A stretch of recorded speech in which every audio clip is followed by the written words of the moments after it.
So hey guys, welcome back to my channel. তো এখন চারিদিকে বাইরের ভিউটা তোমরাও দেখো।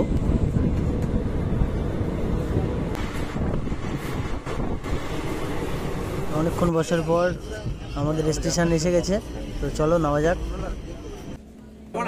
তো এসে বোলপুর স্টেশনে নেবে, চারিদিকটা বেশ ভালোই লাগছে। তো আমাদের এখন ওই সামনের দিকে যেতে হবে, তো চলো যাওয়া যাক।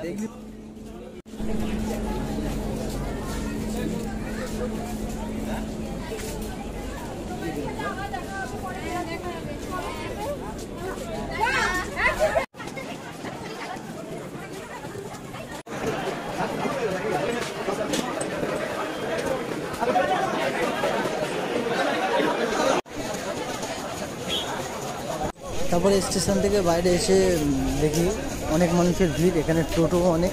তো চলো এখন টোটো উঠে যাক। আর টোটো ওঠার আগে তো কিছু খেতে হবে, তো চলে এলাম আমরা ওখান থেকে এই কাকার পরোটার দোকানে।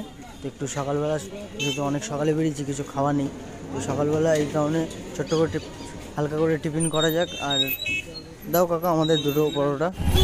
আর ওখান থেকে কাকার পরোটা সত্যি খুবই ভালো, আমার একদম হালকা তরকারি। ওখান থেকে যাওয়ার পরে দেখলাম এই হনুমান মন্দিরটা দেখে খুব সুন্দর লাগলো। আর চারিদিকে শুধু টোটোর, তো শুধু হুড়োহুড়ি। তো ফাইনালি টোটোয় উঠলাম।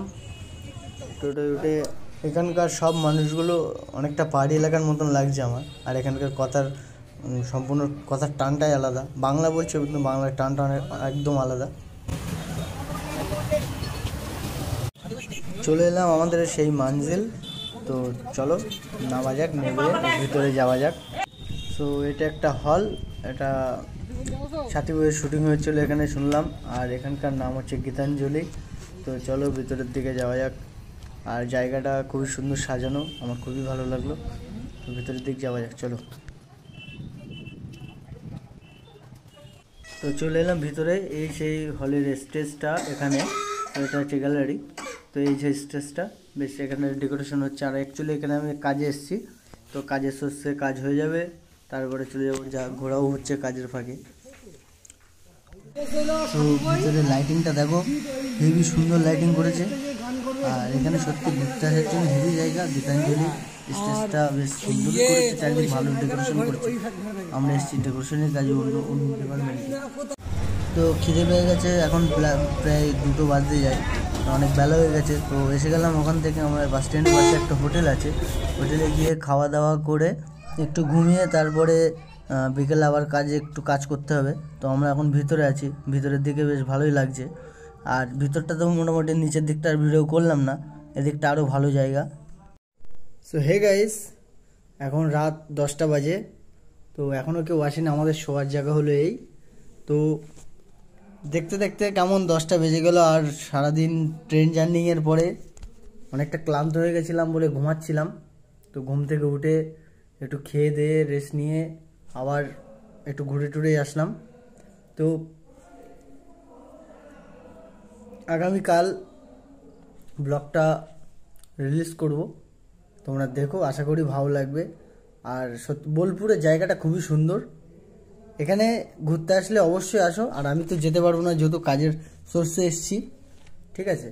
আর এখানে রবীন্দ্রনাথ ঠাকুরের বাড়ি আছে, আমরা যেটা এখানে এসেছি এটা হচ্ছে হল একটা, ঠিক আছে। আর সাথী বইয়ের শুটিং হয়েছিল নাকি এখানে, তো আসতে পারো তোমরাও। তো এখান থেকে সামনেটা দেখো, আর গীতাঞ্জলির সামনের থেকে খুব সুন্দর লাগে দেখতে, আর ভালো ডেকোরেশন দিয়ে এখনও সাজাচ্ছে। তো এখানে রাতে আরও ভালো লাগবে, লাইটিং টাইটিং পড়বে, দুই সাইড দিয়ে ফোয়ারা উঠবে, বেশ ভালো লাগবে। সামনে একটা আছে। পরের দিন কাজ শেষ, তো পরের দিন আমরা রওনা দিলাম ওখান থেকে, ফের আবার স্টেশনে চলে আসলাম। স্টেশনে এসে এখন মারার সিঁড়ি মারা খারাপ, বন্ধ হয়ে যাচ্ছে, আমি থামিয়ে দিল। দেখো এতটা সিঁড়ি হেঁটে হেঁটে পার হতে হচ্ছে।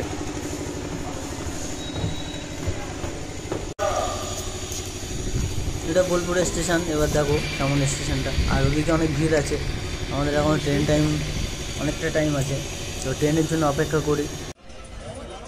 আর ট্রেনে প্রচণ্ড ভিড় ছিল, যার জন্যে ভিডিও করতে পারিনি। তো ভিতরে এসে বসে পড়লাম, বসার পরে জানলা দিয়ে হাওয়া খেতে খেতে অনেক কিছু ভাবনা করছিলাম। আর কিছু শায়রি মনে পড়েছিল, শায়রিগুলো লিখলাম। তো অনেকক্ষণ পরে আমাদের শিয়ালদা স্টেশনে ঢুকে গেলাম। আর শিয়ালদা স্টেশনটা রাত থেকে মানে রাতের বেলা খুব সুন্দর লাগে দেখতে, চারিদিকে লাইটিং দেখতেই পাচ্ছ তোমরাও। তো বাড়িতে চলে আসলাম, ভালো লাগলে সবাই লাইক কমেন্ট শেয়ার করো। হ্যাঁ, so bye bye and good night, tata.